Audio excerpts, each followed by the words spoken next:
hear people say, this guy's outfit is fine from far, but far from fine, right? But now we're saying that our clothing, Nigerian pieces, will now be the new standard. It will be the new standard, it will be the new reference point. Because I even remember, how I'll buy ready-made clothes. And I'll try to look at how everything is, look at the stitches, look at overlocking, look at everything, look at the buttonhole, just trying to really understand how it's being done so that we can actually do it like that or do it better. So now the goal is actually to do it better. That in Africa, in Nigeria, will be the new reference points, right? So there are many things, I can't overemphasize on what you said with regards to the mindset. It is a big problem. It's a big problem. And every time you think you've done something great and you're about to take a step forward, it's like you're now about to take 2 steps backward. Because of the kind of people we're working with and the mindset of these people. So it's been very, very, very, very challenging, because every time, now scaling up is not, for me, is not making clothes for all the celebrities and all that. It's actually becoming a global household name. How do we get to that level? Now, everyone is celebrating the designs. How can we feed everybody? How can we feed? Now, if we can't even feed the people in Nigeria, how do we want to feed the people outside? So even to feed the people in Lagos is a problem. Talk less of feeding the people in Nigeria than feeding the people in Africa. So it's been a serious challenge for me. And we're constantly, it's a prayer point. It's a prayer point. We're constantly praying and trying to inspire and trying to talk to these people, trying to mentor these people constantly. Even, I don't know, industrialization is the only way to go. So maybe that's the reason why we're having this challenge, is because we're not even used to what we're talking about. We're not used to it, but we see it. So every time I'm thinking about scaling up, I'm thinking about going to some manufacturer in China or in Turkey. That's my thought process. Every time I am thinking about scaling up. It's sad, but why can't we do that here? So, of course, funding, policies, and all that stuff. What was the second part of your question? Sorry. The second part of the question was, how do we reconcile the incredible international recognition that African designers receive with the often underdeveloped local manufacturing base? So, how do we reconcile? Come again, please. The recognition that our African designers are receiving from... So there is what you call social media successes and people that are actually really successful. So I don't want to ever get carried away with international recognition or hype on social media. The honest truth is that when push comes to shove, you know what is in the bank. You know what's in your account. You know the kind of impact you're making locally. So social media and international recognition, how can we translate that to money? Yes. How can we translate that to money? So I always say, God forbid, I'll never be a social media success. God forbid. So it's hard to translate it, but it's the same thing we've been saying here. We need to inspire people. We need to train people. We need to mentor people. We need to invest in infrastructure in order to reconcile these things.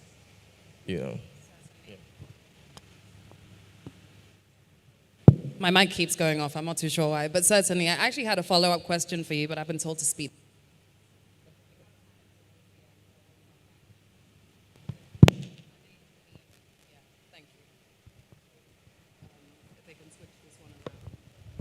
Can we switch one of the mics on the stage, please? Is it possible?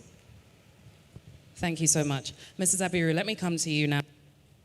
For African manufacturing to truly flourish and meet its potential, what is the most critical shift in mindset or practice within businesses themselves or across the value chain that needs to occur right now? Yeah, okay, thank you very much for that, Laila. For me, I believe for Made in Nigeria, Made in Africa to succeed, for this movement to succeed, what needs to change is that Nigerians or the entire ecosystem needs to shift from survival mode to wanting to really succeed. Like I said from the beginning, we need to change from just wanting to do things for the sake of doing things, but actually wanting to do things and wanting to grow our companies from seeing our companies as bigger than we are, and we shouldn't be caged by the challenges. The challenges are all over in the world, all over the world. People are confronted with different types of challenges. But in Nigeria, we have our own peculiar ones. What have we done as a company? In H&Y, we've used standardization to rein in the chaos. We've used standardization to rein in the chaos. So we have a catalog. We share our catalog with our customers.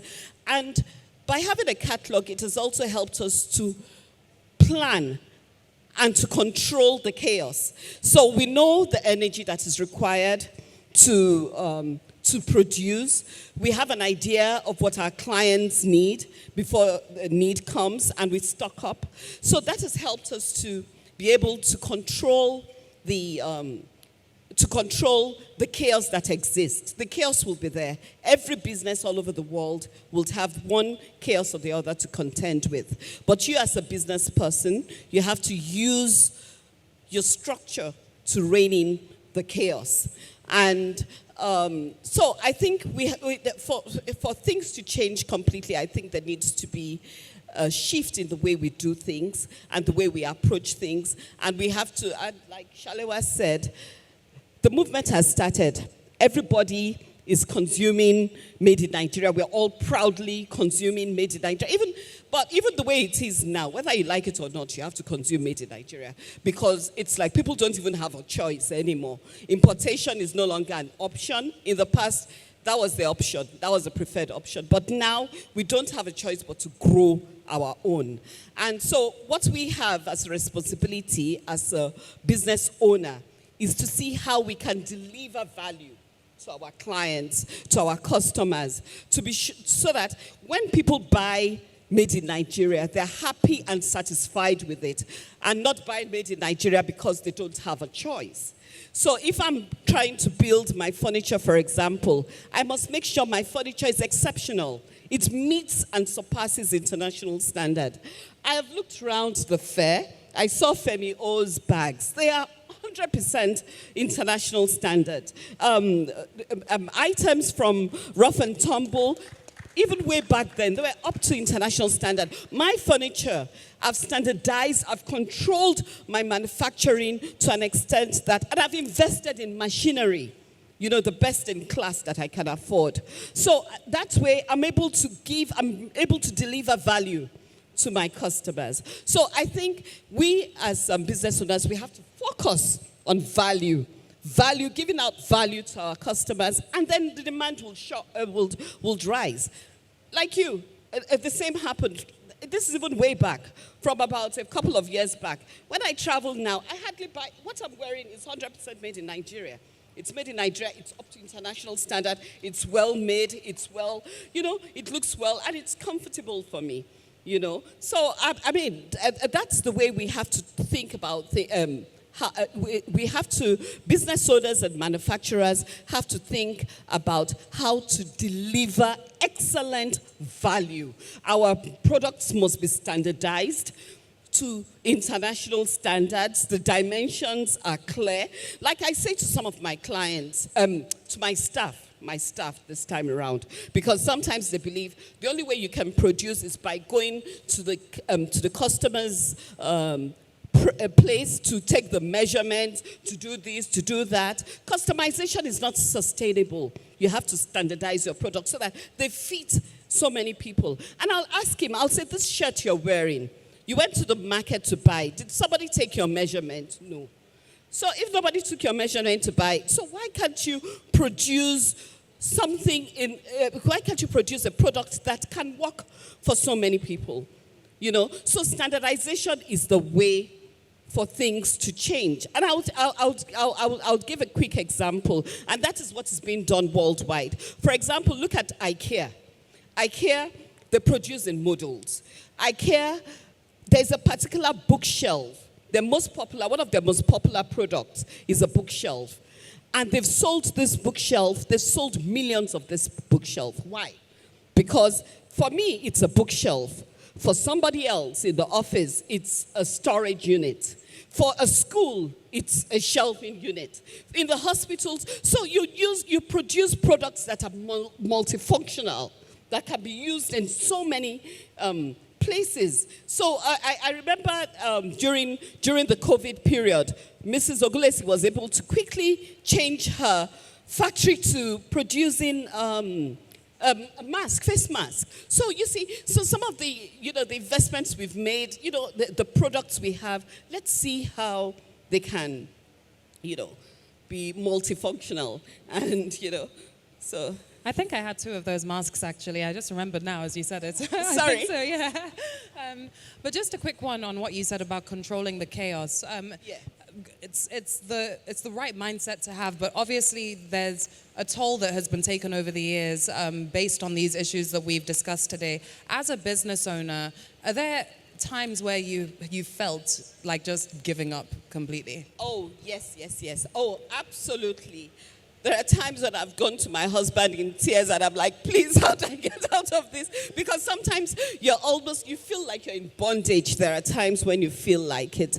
And he would say to me, these are just growth pains, weather the storm, the next phase. And then sometimes, that has kept us going for about, we're close to 30 years now. And many a times when you surmount that pain, you find out that you get better. And when with the benefit of hindsight, it's like, oh, why was I worried about that? Because there are always bigger and, challenges to surmount. But like I said, my mindset and what has kept me going over the years is each time a challenge poses itself, I look for a structure, I look for a system to work around it so that I'm in control of the chaos. Because I've also had the opportunity to travel to other parts of the world, and I've discovered that chaos exists everywhere, no matter how pretty anybody makes it seem. There's chaos everywhere. But different people have their different types of chaos. So the greatest tool any business owner has is to use structure to rein in the chaos, to use that to control the chaos. Yeah, thank you. Can we have a bigger round of applause for another business that is almost 30 years in the running? Amazing. Thank you so much, ma'am, for that response. Salewa, from a corporate and economic standpoint, where do you see critical gaps in the systems that help African businesses to manage risk? Now, whether that's access to financial buffers, risk-sharing mechanisms, or safety nets that are slowing down the Made in Africa movement. And what kinds of policy or financial innovations could most immediately strengthen the resilience and also scalability of local manufacturers and entrepreneurs? Okay. So like you said, I'm from the corporate world. I work at Leadway Assurance, which is we're a non-banking financial institution, the Leadway Group, and I'm part of the insurance arm.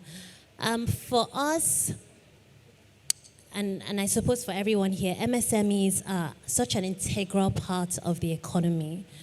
And their resilience is very important, their ability to move forward from setbacks.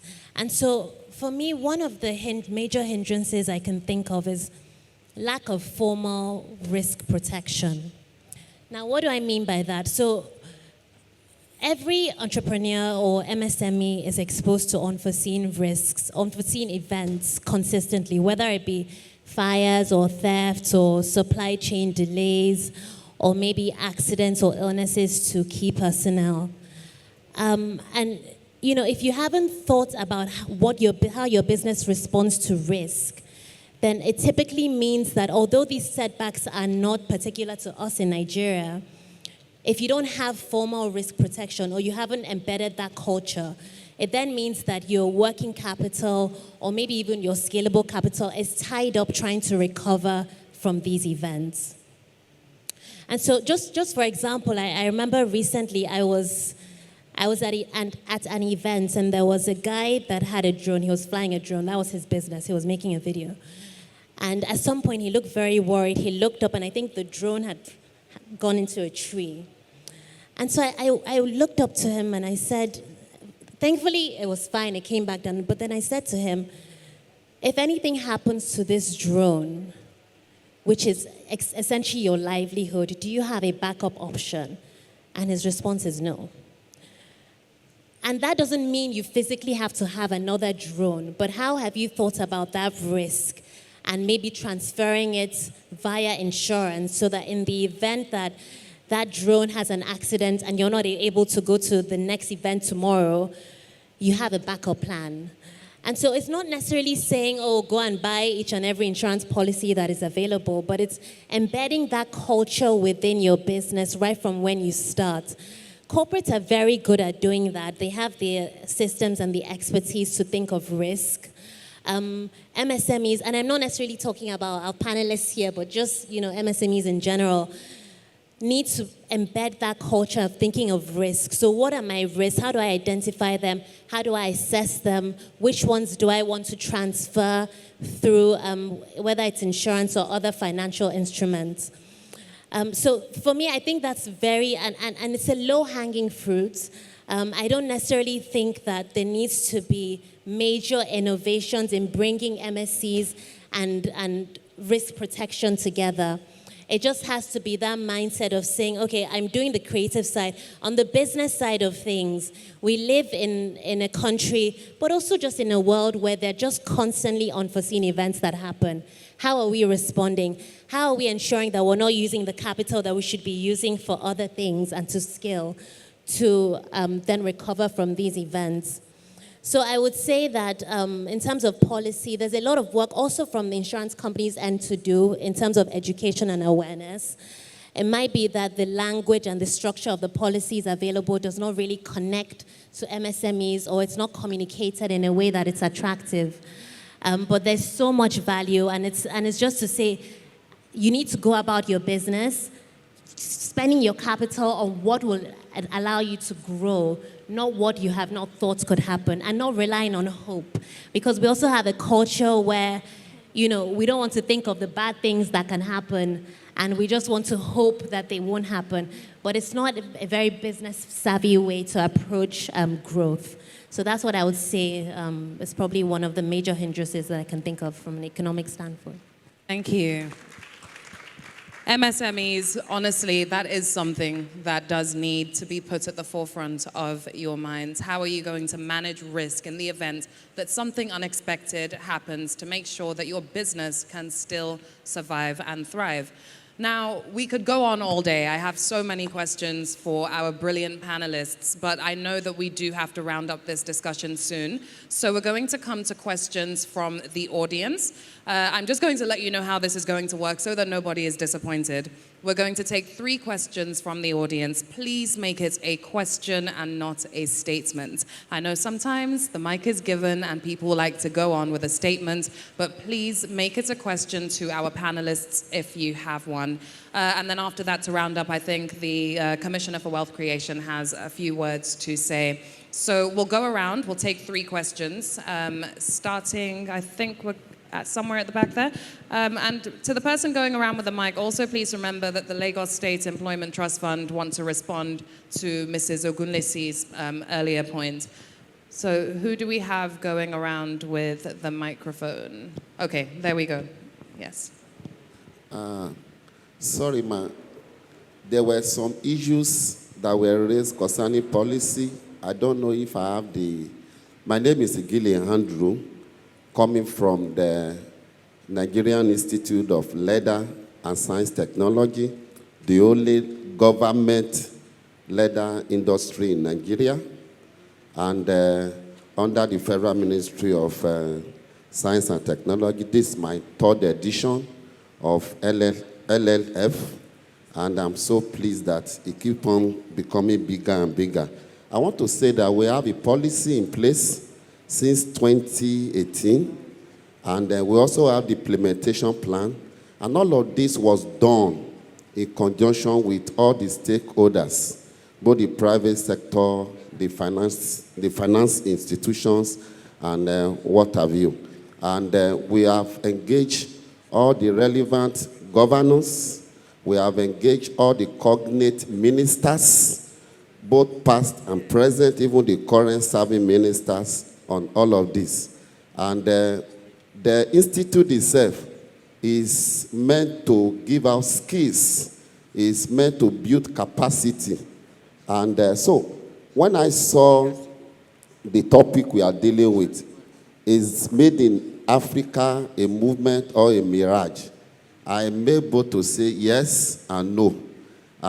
Because of few disconnects.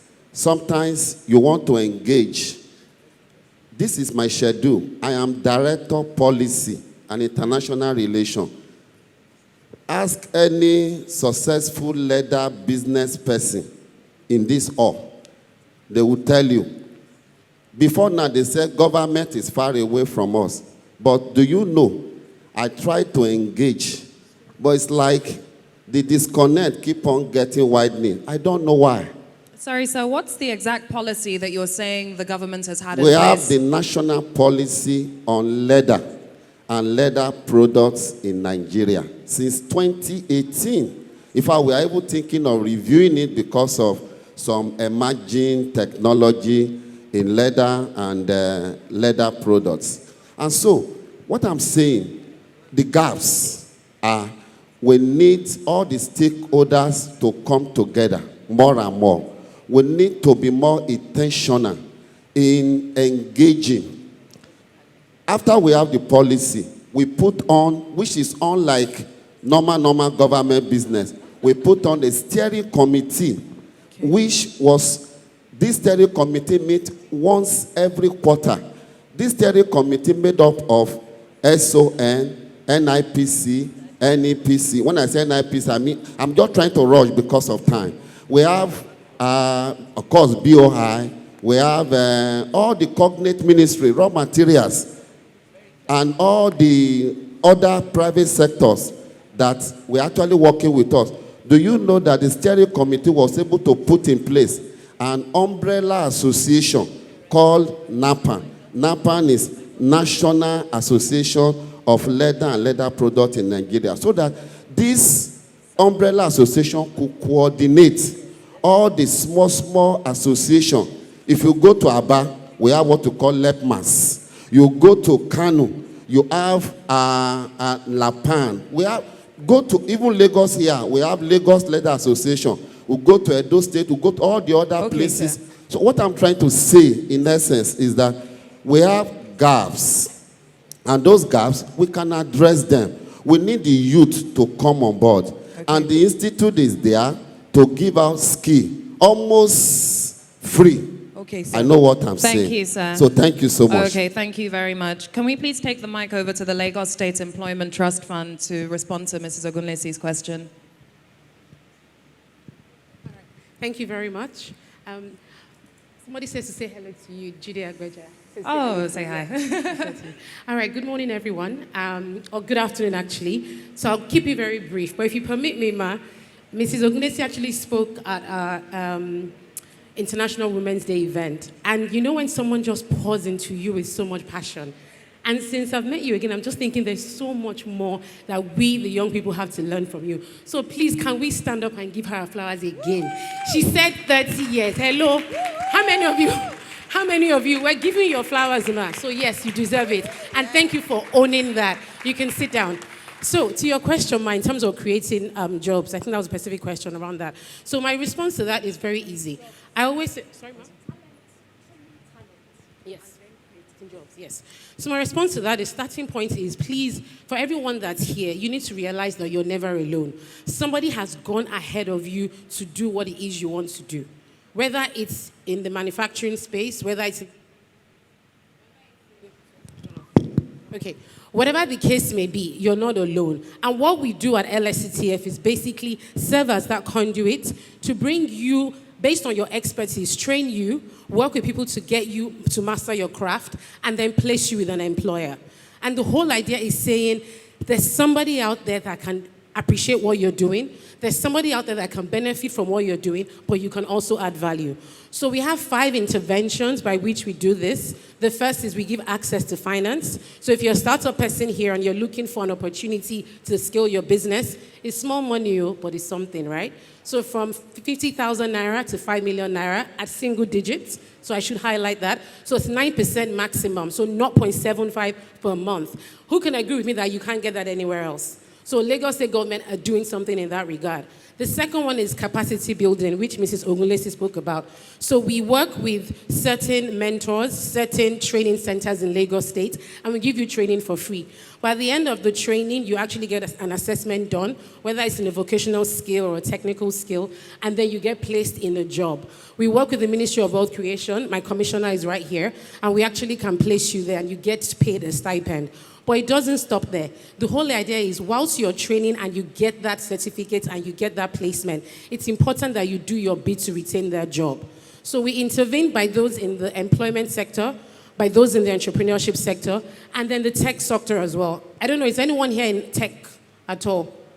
Anyone here in tech? Okay, you can put up your hand half-half. We actually give an opportunity where we get to incubate ideas for 8 weeks. We give you access to mentorship, give you access to capacity building programs, and we train you to pitch your idea so you can build that idea in 8 weeks. And at the end of it, you get put in front of potential investors who will then give you that access to bigger capital that we can't give you, but we can help you to ensure you get placed with the right investor. So those are some of the opportunities we have. But the starting point is you are not alone. Speak up, ask for help, and seek that support. And with the government and the private sector, we can help you scale your business. Okay? Thank you very much. Thank you. And for, yes, I think we'll take one more question from the audience. If this can please be directed towards our panelists, that would be great. I saw a hand go up in the middle row, just there. Yes. Oh, yeah, just over there. Thank you so much.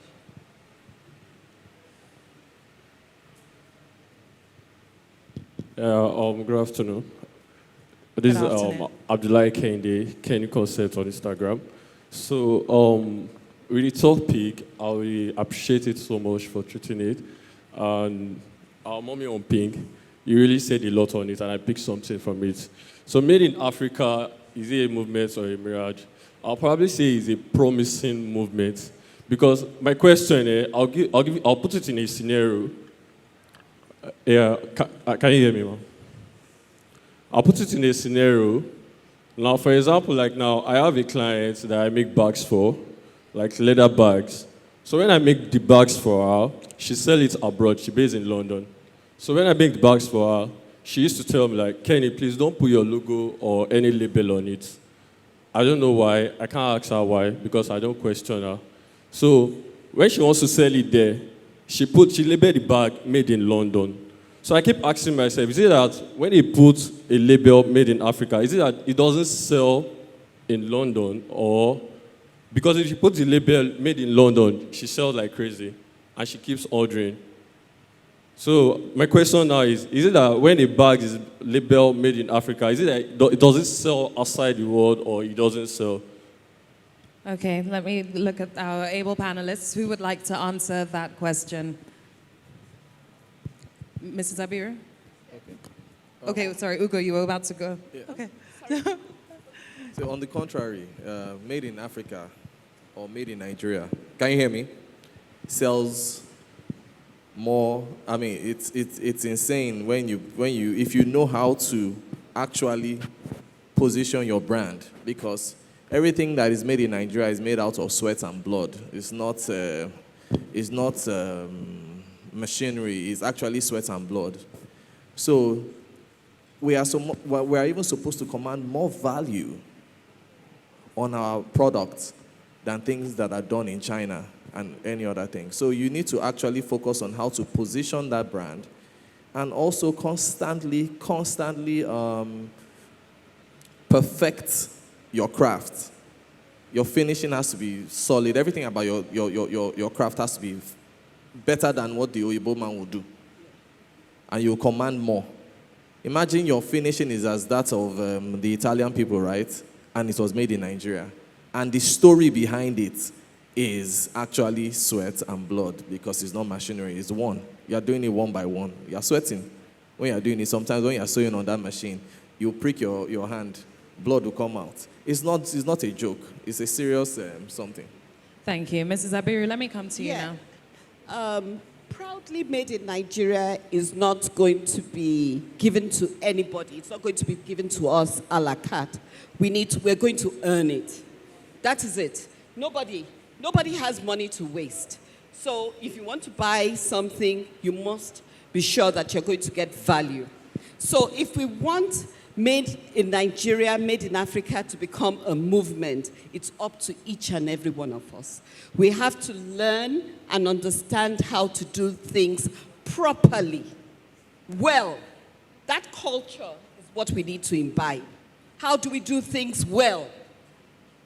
How do we do things to scale? Like when we were going to, initially, like I said, when we started off, we were able to make one furniture piece at a time. It will take us 1 month to build a table, to build a chair, to do anything. But now, with research, understanding, time, we know how to build the same table in multiples very quickly, without compromising on functionality, without compromising on durability, without compromising on the beauty. So, made in Nigeria, made in Africa, we all must champion it. It is not something one person can do. It is what we all must do. We must proudly consume made in Nigeria, made in Africa. The same thing happened to China. China had to earn it. There was a time nobody wanted China. China was seen as inferior. But now China, everybody wants made in China. Everybody's going to China to buy. So if we want made in Nigeria to become a movement, it's the job for each and every one of us to do. Apart from consuming, we all must also start doing things properly. Nobody's going to buy anything if it's not properly made. Thank you, ma'am. Thank you so much. Before we round up this discussion, I know the Commissioner for Wealth Creation has a statement, something to say. So if we can pass the mic over, that would be great. Thank you. All right. Thank you. Good afternoon, everyone. Well, I'll just say one or two things, but do I have a message from Mr. Governor for you? Well, you can hear the panelists. They've said a lot of things. It's about you, just what the last panelist said. You have to put quality in whatever you do, and it's not about, don't compromise what you do. And if you're confident and you're sure what you're doing, you can fight it anywhere. So, and you can hear from Ms. Ogunlesi too, over the years. She might have faced some challenges. Our Gen Zs of nowadays, they want something, you just need a twinkle of an eye to just, but whatever you do, make sure you put in the best. Don't give up. Challenges will come. People will come, they'll chastise you, they'll talk your product down. But if you know you have a vision, this is where I'm going to, and with enough research, enough training to build you, so you must build confidence in your own product. If you're not convinced to buy your own product, what do you have to sell? If you're going to do a Gucci shoe, and you want to make a replica of Gucci shoe, you must go and find out how did they come across this product. Where did they get the leather from? Where did they get the sole from? Can I get it? Or you do something similar. You don't even have to copy. You can be creative yourself. You can think of what I can do, and stand with it. And say, yes, I'm going somewhere.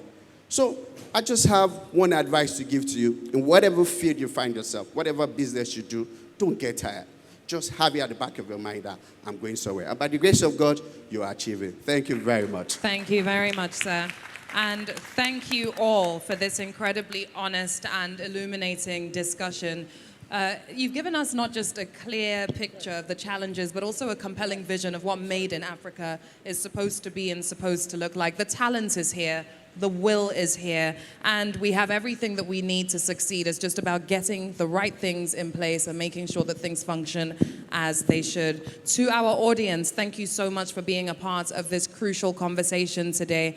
And if you are able to, I think let's please stand and give a standing ovation to our amazing panelists and a round of applause to them for their insight today, which has just been absolutely invaluable. Mrs. Adenike Ogunlesi, thank you so much. Mr. Ugochukwu Monye, Mrs. Feyisola Abiru, and Mrs. Salewa Osakwe, thank you all so much, and thank you again for being part of this conversation. Enjoy the rest of Lagos Leather Fair 2025. Thank you so much. Once again, a round of applause to our panelists. Take pictures, please.